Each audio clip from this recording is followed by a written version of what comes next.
News, सच जरूरी है। दर्शकों नमस्कार, मैं श्रद्धा तिवारी और आप देख रहे हैं MNS न्यूज टीवी। तो आइए देखते हैं दुर्ग छत्तीसगढ़ से आए रिपोर्टर रोहिताज सिंह भोपाल की खास खबर। एक नजर डालते हैं आज की हेडलाइंस।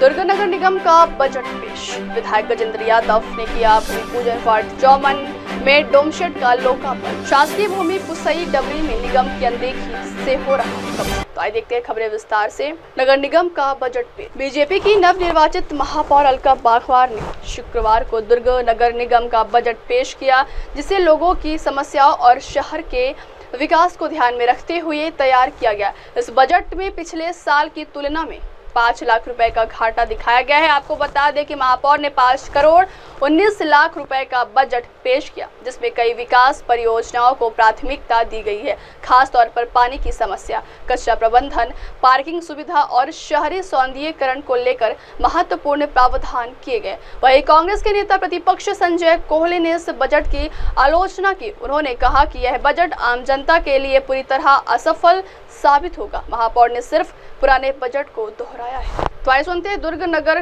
निगम महापौर अलका बागवार एवं संजय कोहले नेता प्रतिपक्ष। बताइए, आज अपने कार्यकाल का पहला बजट आपने पेश किया है, कितने का बजट है, लाभ का है कि हानि का है? हानि का बजट है।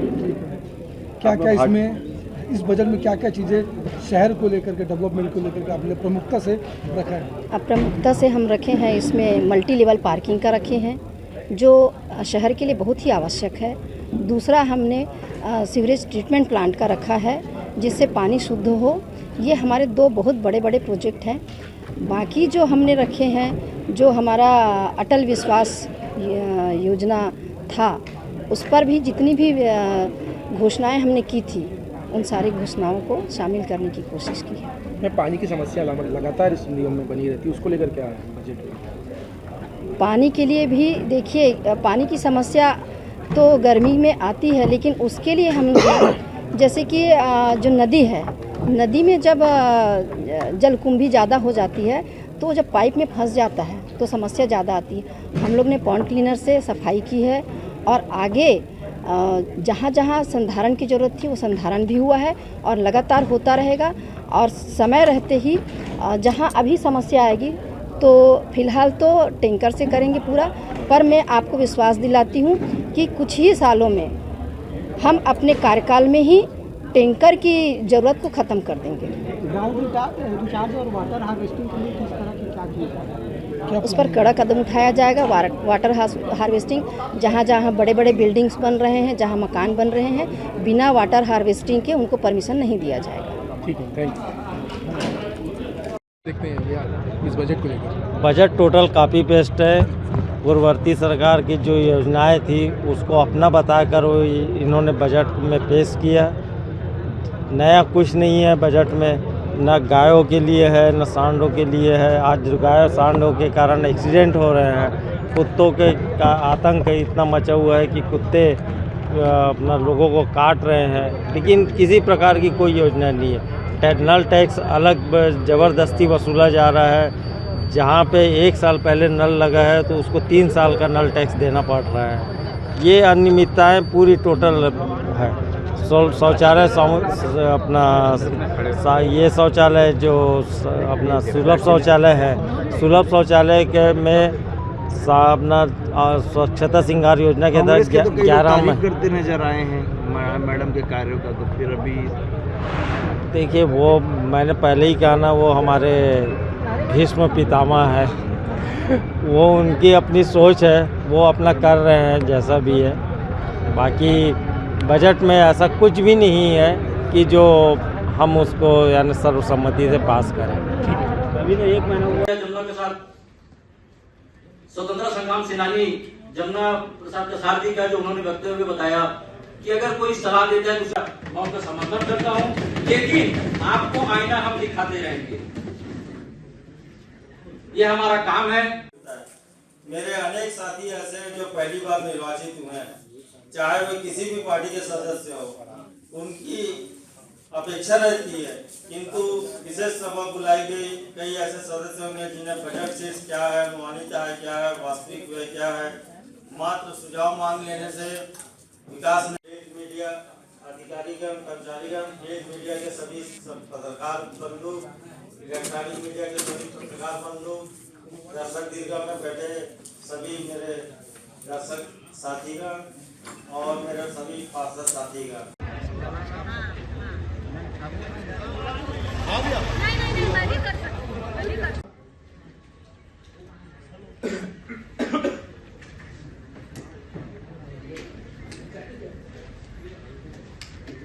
मेरे को मगर मेरे आंखों से आंसू निकल गए। मोबाइल भी लंबा हो गया है। ये मेरा ये पीड़ा है। मोबाइल भी लंबा हो गया, हाइट बढ़ गया मोबाइल का। महापौर जी, सभापति जी, मैं आपसे निवेदन करता हूँ कि आयुक्त महोदय जी को आप निर्देशित कर दीजिए कि कोई भी पार्षद अगर फोन करता है वो वाकई में प्रताड़ित रहता है या उसका कुछ। अगली खबर, विधायक गजेंद्र यादव ने किया भूमि पूजन। वार्ड 54 में डोम शेड का लोकार्पण। दुर्ग की जनता को राज्य सरकार से मिले विकास कार्य सौगात की नींव रखने विधायक गजेंद्र यादव ने पोटिया काला वार्ड 54 में पार्षद एवं नागरिकों की उपस्थिति में भूमि पूजन किए। इस दौरान नवनिर्मित डोम शेड का लोकार्पण भी हुआ।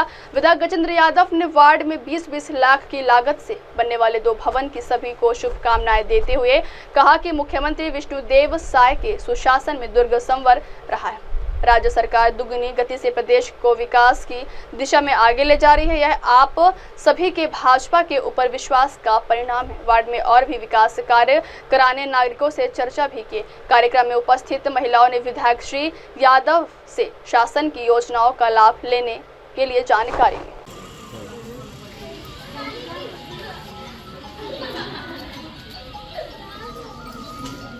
समाज के निर्मल समाज के भूमि के भूमि पूजन भवन के एक कार्यक्रम में हम सबके बीच उपस्थित हमारे नगर निगम के सभापति श्री श्याम शर्मा जी, ये वार्ड के नवनिर्वाचित लोकप्रिय पार्षद श्रीमती रमली।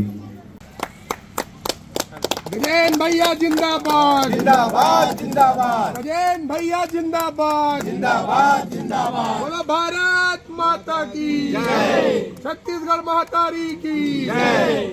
अगली खबर, शासकीय भूमि पुसई डबरी में निगम की अनदेखी से हो रहा कब्जा। दुर्ग निगम की अनदेखी के चलते गया नगर वार्ड में इन दिनों शासकीय भूमि पर कब्जा धारियों ने डेरा जमाते हुए अवैध निर्माण कार्य जोरों शोरों से जारी है। दुर्ग शहर के वार्ड 4 गया नगर में अवैध निर्माण की चर्चा काफी जोरों पर है। वहीं नगर निगम की अनदेखी का फायदा उठाकर कुछ लोग तो अवैध कब्जा कर निर्माण कार्य भी शुरू करवा चुके हैं। वहीं मिली जानकारी के अनुसार इस वार्ड में वर्षीय पुराना एक डबरा था जिसे स्थानीय लोग पुसई डबरी के नाम से जाना जाता है। उसे किसी व्यक्ति के इशारे में आकर पाटने और खरीद फरोख्त कर लोगों को बेचा जा रहा है। आप देख सकते हैं कि किस तरह से नगर निगम का यह बोर्ड जमीन पर धराशायी होकर पड़ा हुआ है और उस बोर्ड में लिखे आदेश की अनदेखी कर लोग बेखौफ डबरी को पात कब्जा जमा रहे। साथ ही कुछ लोगों ने निर्माण कार्य करना भी शुरू कर दिया है। इस मामले में जब हमने भवन अधिकारी गिरीश दीवान से बात कही तो उन्होंने दी अपनी जानकारी। बहरहाल अब देखना यह होगा कि इस जगह पर किसका कब्जा है और कौन इस जगह को लोगों को बेच कब्जा करवा रहा है। वही अब तक कई लोगों ने अपना निर्माण कार्य शुरू भी करवा। हमने 1 साल पहले वो क्षेत्र जो है पुसई डबरी कहलाता है, उस क्षेत्र में कार्रवाई करते हुए अतिक्रमण 2-3 अतिक्रमण हटाने के बाद वहाँ पर बोर्ड लगाया था। खसरा नंबर 838 का भाग है वो पुसई डबरी। तो उसके बाद जो है वहाँ पर अतिक्रमण बंद हो गया था। उसमें फेंसिंग की भी योजना थी, परंतु वहाँ पर पानी भरा हो जल भरा होने की स्थिति के कारण से नहीं हो पाया था। उसके पश्चात जो अभी जो ये चुनाव का जो समय आया उस बीच में ये जो नई मतलब नया चीज़ सामने आया है कि इसमें 2-3-4 लोग लगातार उसमें वो कर रहे हैं, अतिक्रमण कर रहे हैं।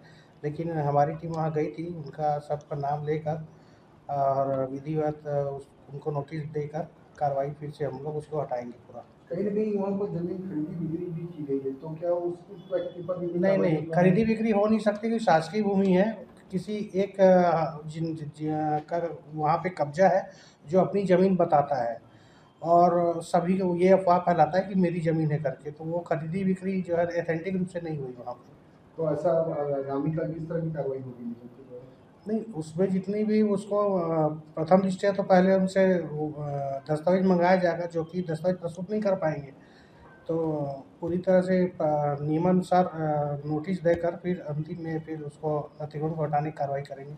अभी वर्तमान नहीं तो उनको समझ में आ के वो काम बंद कर चुके होंगे, क्योंकि हमारी टीम गई थी वहाँ पर, सब काम बंद भी करवा चुकी थी, कल ही गई थी। तो इसके बावजूद यदि वो लगातार काम करते हैं तो वो अपने ही नुकसान कर रहे हैं।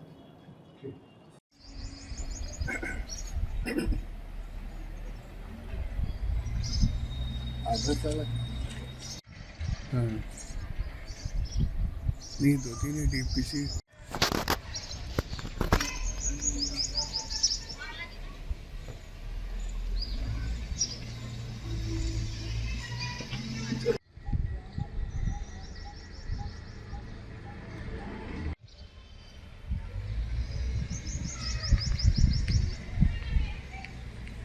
अब वक्त हो जाता है दर्शकों ब्रेक का। ब्रेक से लौटने के बाद देखिए देश और दुनिया की तमाम बड़ी खबरें। बने रहिए MNS न्यूज़ टीवी पर। नमस्कार।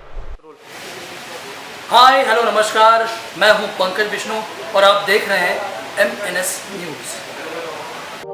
आप देख रहे हैं MNS न्यूज़, सच जरूरी।